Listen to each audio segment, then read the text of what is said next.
Bienvenidos a una nueva mirada crítica y como se darán cuenta, cambio en el setup y finalmente mi regreso al canal. Así que antes que nada quiero aprovechar para agradecerles a todos los que nos han enviado mensajes, realmente me llegaron. Estamos acá tratando de volver a la normalidad y si no sabes lo que me pasó, al final de este video te dejamos un link para que conozcas un poco cómo estoy tramitando y transitando mi nueva enfermedad. Pero mientras que estuve ausente, Apple no dejó de generar polémicas y hoy la vamos a analizar en una nueva mirada crítica en tu canal del Universo Apple en habla hispana, La Manzana Mordida. Comencemos.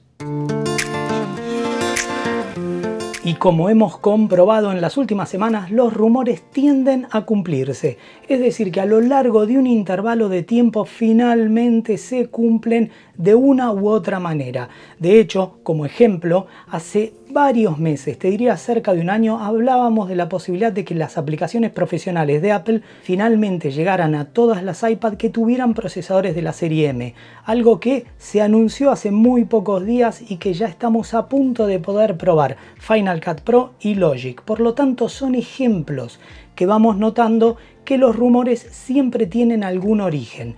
Por lo tanto, es muy interesante analizar que por primera vez en la historia un organismo oficial, en este caso la Unión Europea, analiza en base a esos rumores una potencial, digamos, advertencia, por ahora simplemente advertencia, al gigante de la manzanita con respecto a posibles decisiones que afecten el fin por el cual están legislando. Así que vamos a comenzar dando un contexto de lo que sucede. Durante los últimos años se ha producido una batalla entre la posibilidad de la estandarización de los puertos en el mismísimo iPhone, el producto más exitoso y vendido de toda Apple, con respecto al cambio del puerto Lightning. Existen muchas líneas argumentales, pero concretamente la Unión Europea le puso una fecha por la cual Apple debía adaptarse a los estándares que regula esa misma entidad. Por lo tanto, y previo a esa fecha de vencimiento, los rumores indicarían que el iPhone 15 en toda su línea, 15, 15 Plus, 15 Pro y 15 Pro Max, incluirían puertos USB del tipo C. Tanto las maquetas como los rumores como algunas de las estructuras de comunicación de los filtradores más importantes indicarían que finalmente este año es el año. Desde el punto de vista de la integración completa del ecosistema, todos los productos reales, no estamos hablando de periféricos, todos los productos reales ya han migrado y el único producto, de hecho el flagship de la compañía, el producto más importante, mantiene el puerto Lightning. Actualmente, y hace muy poquito tiempo, el último producto que quedaba, es decir, el iPad en su última generación, la versión estándar, también migraba a USB del tipo C. Sin embargo, tenemos que hacer un asterisco y es parte fundamental de este análisis. Esa unidad, si bien incluía un puerto, un terminal del tipo C, la tasa de transferencia y los protocolos generales se adaptan a USB 2.0, que sería compatible con la velocidad de Lightning. Por lo tanto, es un mal aliciente, es decir, sí, te incluimos un USB del tipo C, sin embargo, las tasas de transferencia, velocidad de carga, estabilidad del puerto, no serían las de ese protocolo, sino la del protocolo anterior, aunque sí tendrían un terminal compatible. Es decir, le pones el cablecito USB del tipo C, sin embargo no obtenés la velocidad de transferencia. Y basado en eso, y en un rumor muy fuerte que indicaría que hay que tener en cuenta que Apple tiene muchos negocios. Y dentro de esos negocios, la venta de cables, de periféricos, de unidades y de equipamientos certificados de terceras partes. Seguramente oíste hablar del MFI o MFI, que significa Made for iPhone. Es un protocolo por el cual se estandariza, es decir, se certifica que ese producto Apple lo aprueba. De ser cierto ese rumor, se indicaría que los iPhone de la serie 15, si bien traerían un puerto del tipo USB-C, si el cable no es original de Apple o no es certificado de Apple, que recuerden, esto tiene un valor, un ingreso para Apple. Las compañías que quieren esa certificación deben pagar a Apple para que las audite y respetar esos protocolos de creación. Por eso son más caros, por eso tienen un valor superior a los genéricos.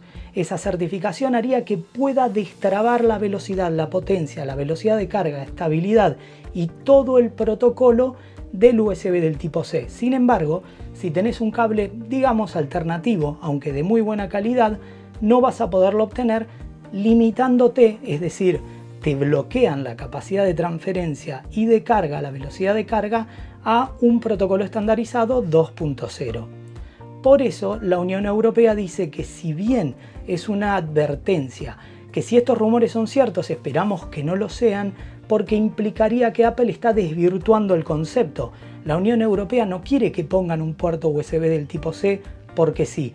Quieren que se ajuste a un estándar para minimizar la huella y el impacto ecológico, es decir, que no tengas que llevar múltiples cargadores, que no tengas que llevar múltiples cables. Pensa esto, yo actualmente tengo iPad, tengo iPhone, tengo MacBook y también tengo, por ejemplo, un montón de terminales. Si yo tomo un micrófono USB para grabar en mi iPhone, necesito también llevar las terminales y la compatibilidad del puerto Lightning. Sin embargo, si quiero grabar en mi iPad o en mi MacBook, tengo que usar USB del tipo C. Por lo tanto, yo mismo, dentro del mismo ecosistema de Apple, teniendo las últimas unidades que tienen generadas, producidas, distribuidas y vendidas por Apple, no tengo compatibilidad dentro del ecosistema. O sea, es una locura. Por lo tanto, desde la óptica de los usuarios, sería genial que Apple adaptara ese protocolo. Es más, los rumores indican que el 15 Pro y el 15 Pro Max incluso traerían Thunderbolt 4, lo cual sería un tope de línea muy premium para obtener conectividad con múltiples unidades de altísima calidad, incluso monitores externos de muy buena calidad, veloces tasas de transferencia, lo que sería muy bueno porque retirar el material creado en ProRes en alta calidad en mi iPhone lleva mucho trabajo cuando estamos en un viaje o en algunas condiciones que grabo con mi móvil y luego sacar el contenido con un puerto Lightning es difícil. Pero también te beneficiaría a vos que no sacás los videos mejorando la velocidad de carga y utilizando una estandarización más alta con respecto a los puertos y a los periféricos. Sin embargo, el rumor es negativo.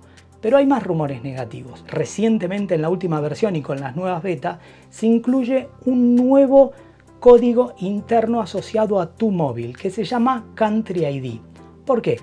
Varios países empezaron a generar mayor presión con respecto al monopolio de la tienda del App Store, es decir, de la tienda exclusiva de Apple, diciendo que todo usuario debería tener la libertad de instalar las aplicaciones desde donde quiera. Aparentemente los rumores se avalan con ese Country ID para generar una geolocación validada por tiempo, es decir, si estás de viaje en un país no se activará. Sin embargo, si vivís en un país que tiene esta regulación, es probable que tu experiencia no sea la misma que una persona que vive en los Estados Unidos. Entonces, la persona que está en un país en la cual es obligatorio que haya tiendas alternativas, lo que se conoce como sideload, o sea, en paralelo se podrían instalar múltiples tiendas. Entonces, pensá la complicación que sería para todos. Yo tendría que hacer un video, si estás en todos estos países, solo podés usar el App Store. Si estás en todos estos países, podés usar cualquiera de estas tiendas. Y existirían, más allá de las realidades de las diversas monedas y los impuestos de cada país, potencialmente precios diferentes, porque el App Store cobra un porcentaje de comisiones, lo que se llama el Apple Tax, muy alto.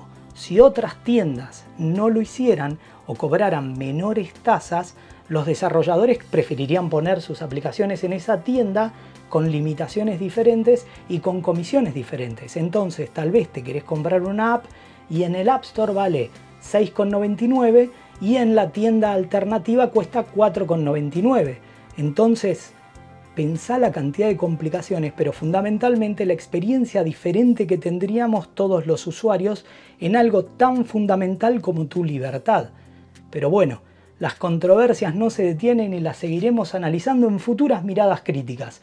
Si te gustó este episodio, no dudes en darnos un me gusta, suscribirte y por supuesto comentar. Pero también quiero recordarte que tenemos una comunidad VIP, la Manzana Mordida Plus, con sorteos increíbles como estos AirPods de tercera generación que están buenísimos. Así que no te pierdas, averigua toda la información en la caja de descripción. Te dejo el video sobre mi enfermedad y otros videos para que puedas disfrutar en la Manzana Mordida. Como saben, mi nombre es Fabián Fernández, somos la Manzana Mordida y prometemos hacerlo. Nos vemos en más episodios.